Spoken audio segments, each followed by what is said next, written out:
আমাদের চ্যানেলে সম্প্রচারিত বক্তার বক্তব্য নিজস্ব মতামত, এর জন্য চ্যানেল কর্তৃপক্ষ দায়ী নয়। এই চ্যানেলে প্রকাশিত প্রতিটি অনুষ্ঠান কোনোভাবে ক্ষতিকারক বা অবৈধ কার্যকলাপ প্রচার করে না। এখানে সম্প্রচারিত প্রত্যেকটি অনুষ্ঠান শিক্ষামূলক উদ্দেশ্য নিয়েই তৈরি।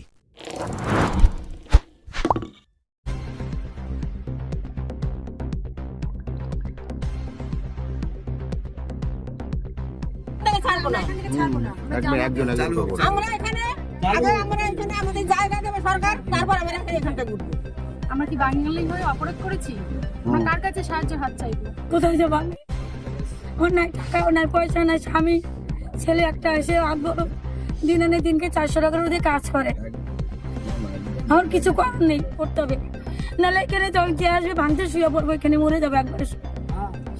কিছু করার নেই, মরে যাবো, সবাই মিলে মরে যাবো, কেউ কাঁদবে না, কারো স্বামীর পা ভাঙা, কোমর ভাঙা।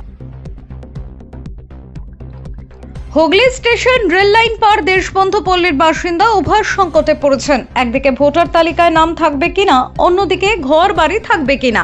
হাওড়া ব্যান্ডেল শাখা রেল লাইনের পশ্চিম পারে প্রায় 30 বছর আগে বসতি গড়ে তোলেন পূর্ববঙ্গের মানুষজন।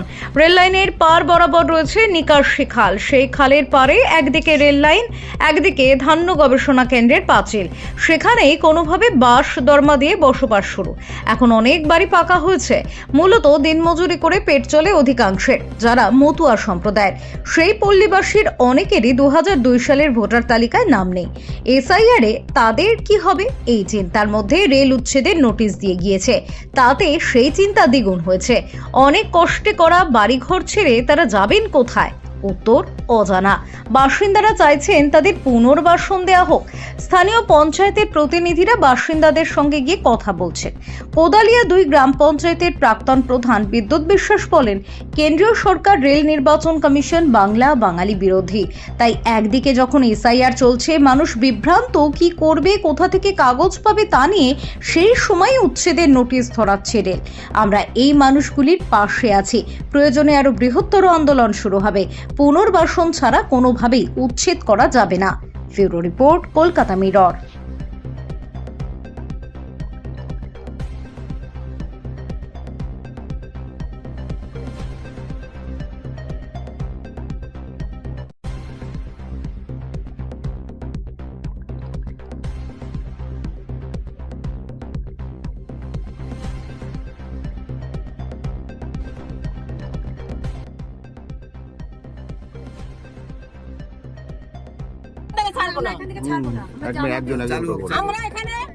আমরা এখানে আমাদের জায়গা দেবে সরকার, তারপর আমরা এখান থেকে উঠবো। সরকার জায়গা না দিলে আমরা কোথাও যাবো না। আমরা অনেক এখানে আমাদের নোটিশটা নিয়ে গেছে, আমাদের এখান থেকে ছাড়তে বলেছে, কিন্তু আমরা ছাড়বো না। কে নোটিশটা নিয়ে? আমরা জানি না, বললো আমরা উচ্ছেদ থেকে রেলের থেকে আমাদের পাঠিয়েছে, এখানে নোটিশ দিয়েছে। কতদিন ধরে এখানে আছেন আপনারা? আমরা আছি 40-50 বছর হবে। আচ্ছা, তার আগে আমাদের এখানে কোনো আসে না, ঝামেলা আসে না, কিন্তু এই যে মনে সপ্তাহখানেক ধরে এইটা করে গেছে। এসেছিল, তারপর মাপ দিয়ে উঠে যেতে বলেছে।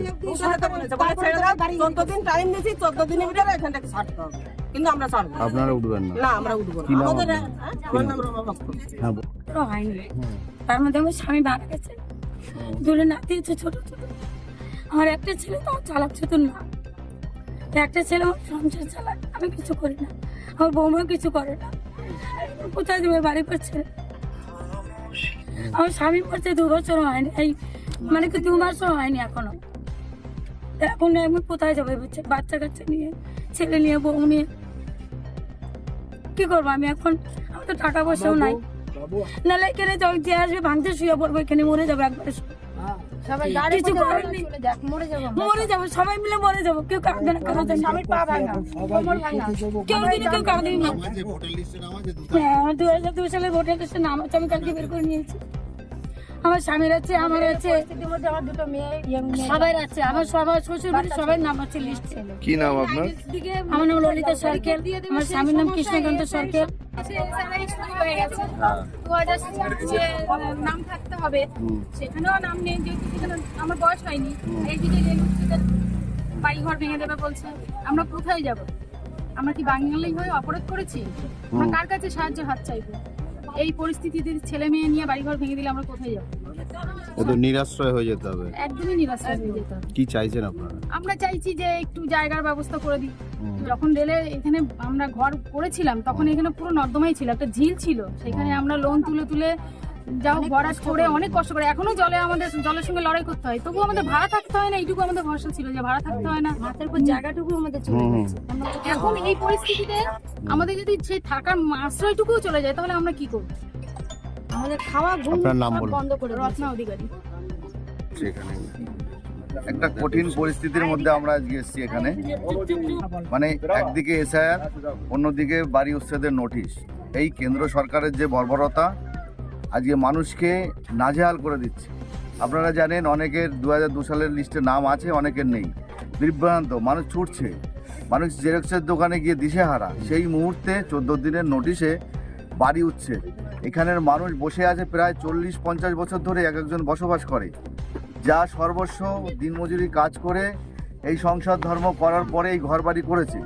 আজকে যদি রেল উচ্ছেদ করে দেয় এই মানুষগুলো কোথায় যাবে? তাই তো আজকে আমরা একত্রিতভাবে এখানে হয়েছি যে আমাদের একটা নির্দিষ্ট জায়গা করে দিতে হবে। যারা আমরা এত বছর বসে আছি একটা জায়গা করে দিতে হবে। আমরা অনেক ক্ষেত্রে আইনে দেখেছি যে যারা 20 বছর বসবাস করে তারা এখানে নাগরিক হয়েছে। তাহলে আমরা 40 বছর বসবাস করে আমরা তো সরকারের কাছে চাইতেই পারি।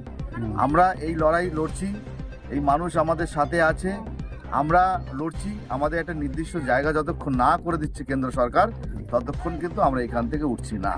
এই একটা আমাদের আন্দোলন চলছে, তার জন্য যতদূর যেতে হয় আমরা যাচ্ছি। পাশাপাশি এসআইআর যে একটা অমানবিক এসআইআর, সমস্ত মানুষের ভোটার কার্ড, আধার কার্ড রয়েছে।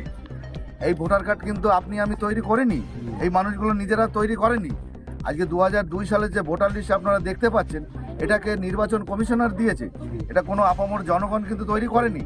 সেই লিস্টে নাম থাকা সত্ত্বেও সেই ব্যক্তিগুলোকেও কিন্তু আবার এনুমারেশন ফর্ম ভরতে হচ্ছে, জমা দিতে হচ্ছে। তাহলে একটা কলঙ্ক নির্বাচন কমিশনার, যার ভোটার লিস্টে নাম আছে তাকেও আবার নতুন করে এসআইআর করতে হচ্ছে। আমি বুঝতে পারছি না যে intensive revision, special intensive revision করেছে কিসের স্বার্থে। আমি মনে করি এটা একটা রাজনৈতিক চরিতার্থ। বাংলায় কোনোভাবে ক্ষমতায় আসতে পারছে না, তাই বাঙালিদের উপর যেভাবে নির্যাতন করা যায়, যেভাবে বাঙালিকে অপদস্থ করা যায়, বাঙালিকে হেয় করা যায়, তার একটা চক্রান্ত কিন্তু এই বিজেপি সরকার, নরেন্দ্র মোদী সরকার করছে। বাঙালিকে বিভিন্নভাবে চক্রান্ত করে, বাঙালিদের হেয় করে, বাঙালিদের অপদস্থ করে যাতে ক্ষমতা আসা যায়, এই জায়গাটা বিজেপি সরকার চক্রান্ত করছে। থাকেন তারা খুবই দুশ্চিন্তায় রয়েছেন দেখছি। এখানে অনেক মানুষ নয়, আপনি হুগলি ব্যান্ডেল থেকে শুরু করে চুচুড়ো প্রচুর মানুষ, মানে 2 থেকে 3 হাজার পরিবার। তাহলে কত 2-4 করে দিন, প্রায় 14-15 হাজার মানুষ বসবাস করে। এদের জীবন জীবিকা, বাসস্থান, জন্মস্থান পুরোটাই এখানে। আমরা কোনো মিথ্যা কথা বলতে আসিনি। বিজেপি যে গভর্নমেন্ট ভাওতা দিয়ে 2014 সাল থেকে বিভিন্ন রকম নোটবন্দি, জিএসটি করে মানুষকে নাজেহাল করে দিয়েছে। এখন এসআইআর এনআরসি করে যে সর্বশান্ত করার চেষ্টা করছে বাঙালিদের। আপনারা দেখেছেন ওরা তো ধর্ম নিয়ে কথা বলে, অথচ আসামে যে এনআরসি হয়েছে তাতে 19 লক্ষ যে এনআরসিতে বাদ পড়েছে তার মধ্যে কিন্তু 15 লক্ষ হিন্দু। বিহারে যে এসআইআর হয়েছে তাতে আপনি দেখেছেন প্রায় 60 লক্ষ মানুষ বাদ পড়েছে, তার মধ্যে 2 থেকে 3 জন মুসলিম, বাকি সবই কিন্তু হিন্দু। বাঙালি তাহলে আপনি বুঝতে পেরেছেন যেটাই বাদ যাবে সেটাই হিন্দু।